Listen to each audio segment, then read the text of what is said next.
ہوں یہ انتہائی اہم اور ضروری ہے میڈیا کے نوٹس میں یہ بات لانا کہ جو نوٹیفیکیشن پیمرا کی طرف سے جاری ہوئی ہے وہ نوٹیفیکیشن غیر آئینی ہے.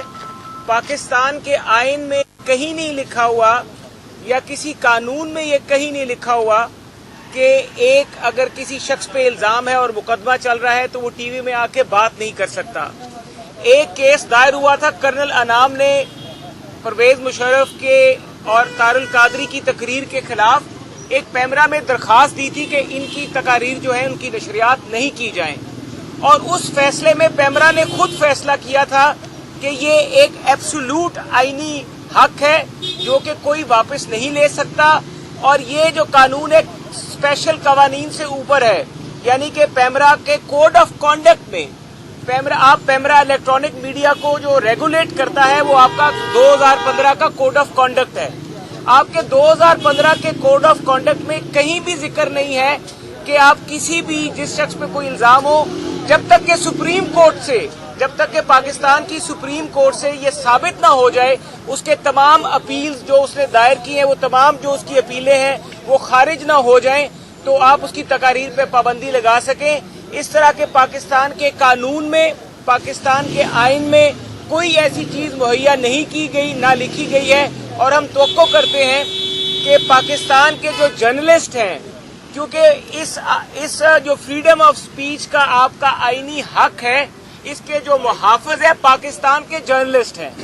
آپ لوگ محافظ ہیں اپنے اس حق کے فریڈم آف سپیچ کے.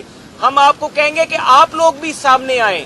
کل کسی جس طرح اس ملک میں پولیٹیکل وکٹمائزیشن سیاسی انتقام ایک رواج بن چکا ہے تو اسی لیے 1973 کے آئین میں یہ بنیادی حق دیا گیا تھا فریڈم آف سپیچ کا. اسی لیے یہ ڈالا گیا تھا کہ لوگوں کے خلاف 1973 سے پہلے جو پاکستان کی آئینی تاریخ اگر وہ اٹھا کے دیکھ لیں جس طرح سے مقدمات بنائے جاتے تھے سیاسی انتقامی کارروائی اپنے سیاسی حلیفوں کے خلاف کی جاتی تھی تو وہ اور میں آپ کو ایک اور بھی بتاتا چلوں کہ ایک اسلام آباد ہائی کورٹ کا فیصلہ اور لاہور ہائی کورٹ کا ایک فیصلہ موجود ہے جس میں یہ لکھا گیا کہ فیوجیٹو آف لا جو ہے اس کے فنڈامنٹل رائٹس جو ہیں وہ سسپینڈ نہیں ہوتے.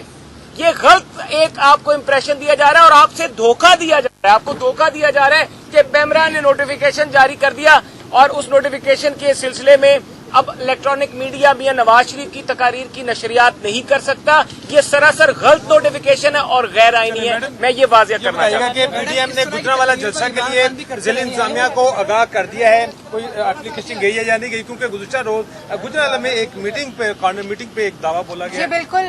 گجرانوالہ میں ایک تو میں پہلے بتاتی چلوں تمام ایڈمنسٹریشن کو جنہوں نے پولیس کو غیر سیاسی کرنا تھا جنہوں نے وہ پولیس ریفارم لانا تھا جنہوں نے نئے پاکستان اور مدینہ کی ریاست بنانا تھا انہوں نے کل 2 دن پہلے گجرانوالہ کی تمام ایڈمنسٹریشن کو چینج کر دیا ہے اور کل جو ہماری کارنر میٹنگ ہو رہی تھی گجرانوالہ میں وہاں دھاوا بولا گیا وہاں سے چیزیں اٹھائی گئیں لاؤڈ سپیکر. یہاں محافظ پولیس ہوتی ہے یہ پولیس لوگوں کے گھروں کو پھلانگ کر وہاں سے چیزیں چوری کر رہی ہے اور یہ آپ کا جو آئینی حق ہے ہم اس کے اور یہ پاکستان مسلم لیگ نون کا جلسہ ہے. یہ پاکستان تحریک انصاف کا جلسہ نہیں کہ جہاں ڈی چوک میں پولیس والوں کے سر پھاڑے جائیں گے جہاں سول نافرمانی کی اعلانات کیے جائیں گے جہاں ہنڈی کے ذریعے پیسے منگوائے جائیں گے جہاں منتخب وزیر اعظم کو گلے سے گھسیٹ دو کے نعرے ہوں گے. یہ باتیں پاکستان مسلم لیگ نون کا نہ وتیرہ ہے نہ طریقہ ہے. آپ کو یاد ہوگا کہ جب جی ٹی روڈ پہ میاں صاحب گئے تھے ایک گملہ نہیں ٹوٹا تھا اس لیے ہم نے وہاں کے لوگوں کو بھی بتا دیا ہے ایڈمنسٹریشن کو بھی پتا ہے. اب ایڈمنسٹریشن کیسے ریئیکٹ کرتی ہے وہ جو عمران صاحب کا حکم ہے. جب آپ کی گورنمنٹ تھی تو اس وقت بھی عمران خان ایسی تقریریں کرتے تھے اس وقت تو آپ کی حکومت نے پابندی لگائی تھی. دیکھیں ہم نے تو ڈی چوک کے اوپر انتظامات کیے تھے. وہ دھرنا جس نے جو امپائر کی انگلی کا اشارہ کر رہا تھا ہم نے تو اس کے انتظامات کیے تھے. وہ سازش جو منتخب وزیر اعظم کے خلاف ہو رہی تھی ہم نے تو اس کے انتظامات کیے تھے. تو یہ باتیں آپ کس کے ایک فاشزم ایک فاشسٹ شخص کو آپ ملا رہے ہیں ایک منتخب وزیر اعظم کے ساتھ. وہ اس لیے نہیں ہوتا کیونکہ منتخب وزیر اعظم کو کوئی خوف نہیں ہوتا کیونکہ اس کے پیچھے عوام کا مینڈیٹ ہوتا ہے. لیکن وہ وزیر اعظم جو سلیکٹڈ ہوتا ہے جس کے پیچھے عوام نہیں ہوتی وہ اسی قسم کی. پنجاب اسمبلی میں ایک قرارداد جمع ہوئی ہے پنجاب اسمبلی میں ایک قرارداد جمع